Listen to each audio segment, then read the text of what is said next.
Hello students, I hope you have read part 1, Natural Calamities, in which we have covered flood and drought. Now today I will be moving to earthquake. Now what is earthquake? It is also called as भूकंप. भूकंप जो आता है उसी को हम earthquake कहते हैं. Clear? Now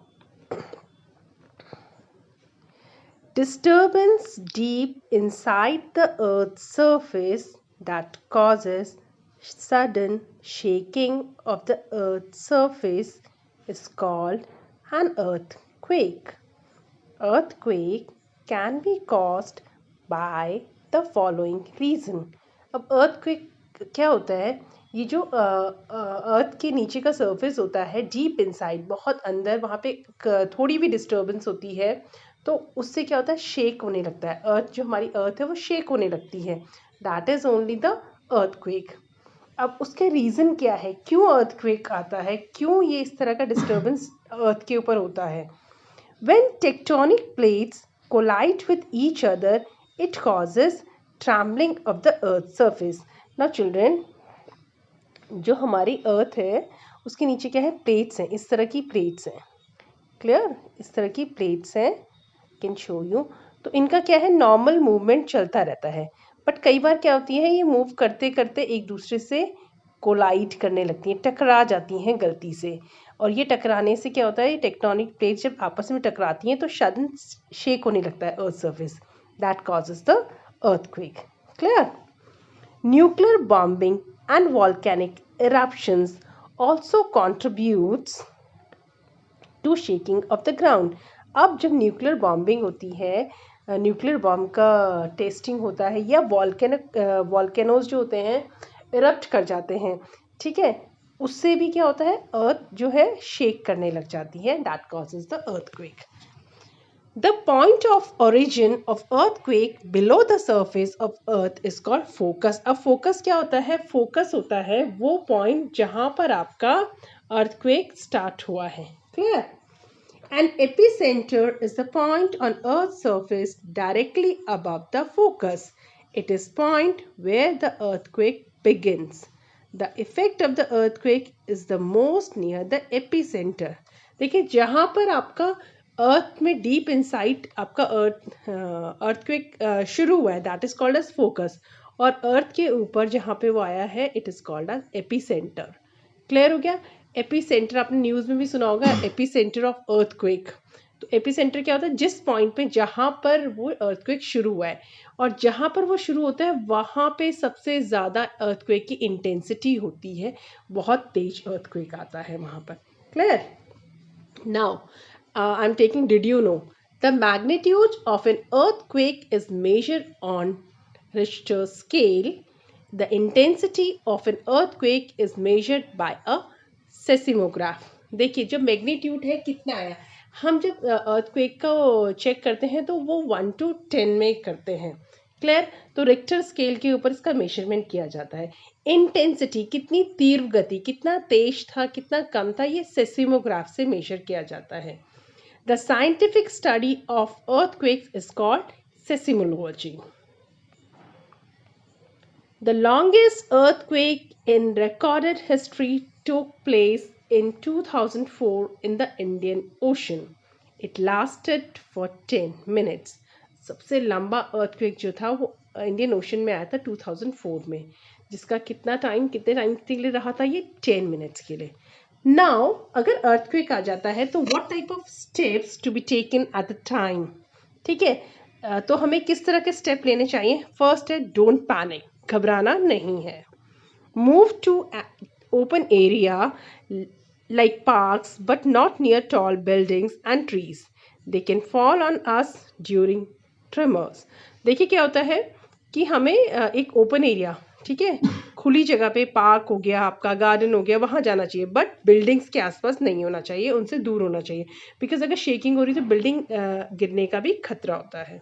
stay away from glass windows and doors. If you are not able to move out, take shelter under a table or stand in corners of the room. अगर आप बाहर नहीं जा रहे हैं तो कोई ऐसी हैवी चीज़ हो जिसको टूटने का डर नहीं है, जैसे आपका टेबल हो गया, तो उसके नीचे आपको शेल्टर लेना चाहिए, या बिल्कुल डोर्स के कॉर्नर्स पे आपको शेल्टर लेना चाहिए, वहाँ पर अपने आप को बचाना है. If the intensity of the earthquake is severe, it may cause a tsunami near the coastal areas. Now, अब सुनामी क्या होता है, वो कोस्टल एरियाज में आती है. ठीक है, इसमें क्या है, अगर अर्थक्वेक बहुत ज़्यादा इंटेंसिटी से आ रहा है, 5+ अगर उसकी इंटेंसिटी आती है, तो इससे क्या होता है, सुनामी कॉज होता है, जो कोस्टल एरियाज में होता है. Now I'm going to tell you about the next natural disaster, that is tsunami. You can see here the picture of tsunami. Now you can see here. This is the picture. I'll be reading for you. Tsunamis are high waves caused by sudden movement on the bed of the ocean due to earthquakes. The waves travel in all directions, which causes a lot of damage to property and life. Tsunami क्या है, high waves होती हैं जो अचानक आए हुए movement, जिस तरह से अर्थ के ऊपर अर्थ के डीप डाउन मूवमेंट आता है, उसी तरह ओशन के अंदर जब मूवमेंट होता है तो उससे क्या होता है, सुनामीज कॉज होती हैं. और जो वेव्स होती हैं, लहरें बहुत ऊंची ऊंची बहुत स्पीड से आती हैं. The waves travel in all direction, सभी डायरेक्शन में ट्रैवल करती हैं, और it also causes damage to property and life.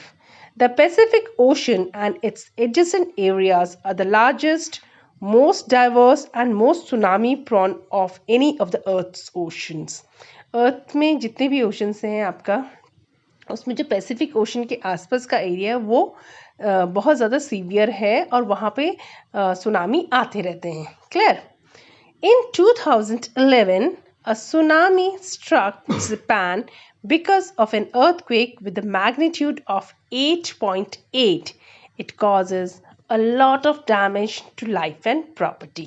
2011 में earthquake आया था जापान में, जिसका मैग्नीट्यूड था 8.8, मतलब बहुत ज़्यादा इंटेंसिटी का ये earthquake था. इसके कारण साथ साथ क्या आई, सुनामी आई, जिससे जापान में बहुत सारी लाइफ और प्रॉपर्टी का डेंजर में आए थे. क्लियर? ये तो आपके नेचुरल डिजास्टर्स हो गए हैं कि ये नेचुरली अकर होते हैं, जिनको हम नहीं रोक सकते हैं.